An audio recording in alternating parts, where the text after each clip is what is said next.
Thank you, Chairman. I do have several questions I'll direct to Mr. Dizatel. But I first just want to comment kind of what we've seen discussed today. And I get it, right?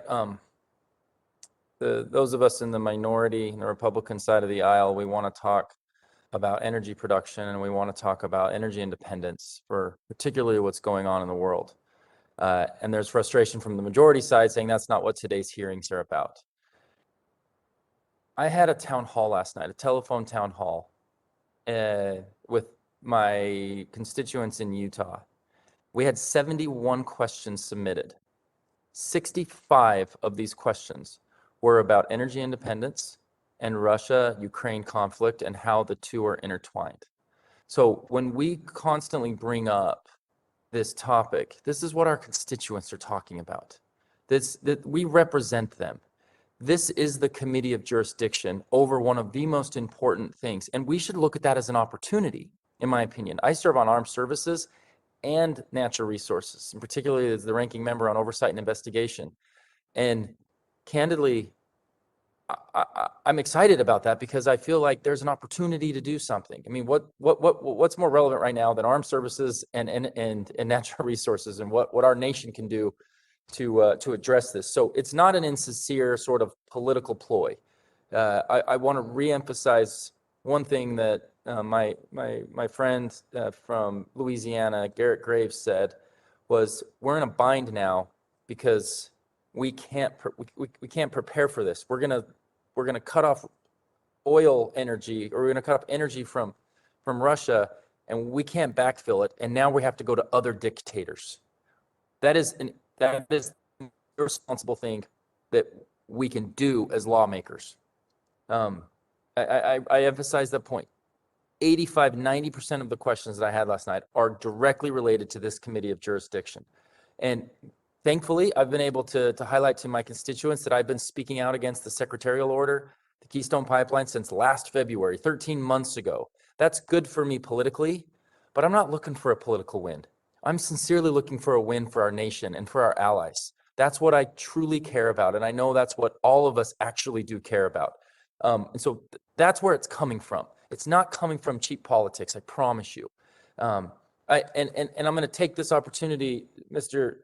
Desatel, to just highlight, given the instability that we're witnessing in Eastern Europe, can you talk to us about the importance for us to look at domestic energy production from our tribes and even other communities, and what benefits would you see from that? I look at it as an opportunity to avoid the Ayatollah, to avoid Venezuela, and look at what we have here and do it better, cleaner, and if we invest in ourselves, we can go find more renewable opportunities. Any thoughts there, sir? Yeah, thanks for the question. We don't have much experience with that as an intertribal timber council, but we have put significant effort into looking at renewable fuels, primarily biomass. And we know that through a number of studies through universities across the country that that's primarily limited by economics, that it's not financially feasible to remove those products from the forests and make a profit. So you don't see it utilized on the ground. Now, I think we have had a lot of conversations about an avoided cost model, recognizing what wildfires cost us on an annual basis and how we can do work on the landscape in the near term to remove those fuels, even if it is at a minor cost. The benefits that we see in the long term, I think, hold huge potential. And most tribal governments exist in rural communities. So anytime there's an opportunity to generate an economy, that's helpful for local tribes. Let me put some numbers to that, actually. What I have here is that the United States imported over $450 million worth of wood products from Russia. Wood products exports are a $12 billion economy for Vladimir Putin. So similar to the conversations, if we talk energy, do you think there's an opportunity here to source our lumber from countries from leveraging our federal and tribal lands to produce more timber?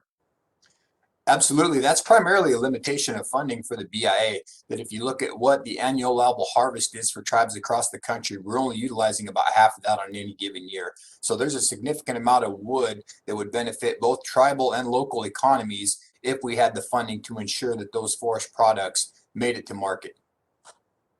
Thank you. I appreciate you being here and a chance to talk about this. I hope my comments are understood in the intent that they are, is to be productive and to leverage this committee to the best possible use of taxpayer resources. Thank you, Chairman.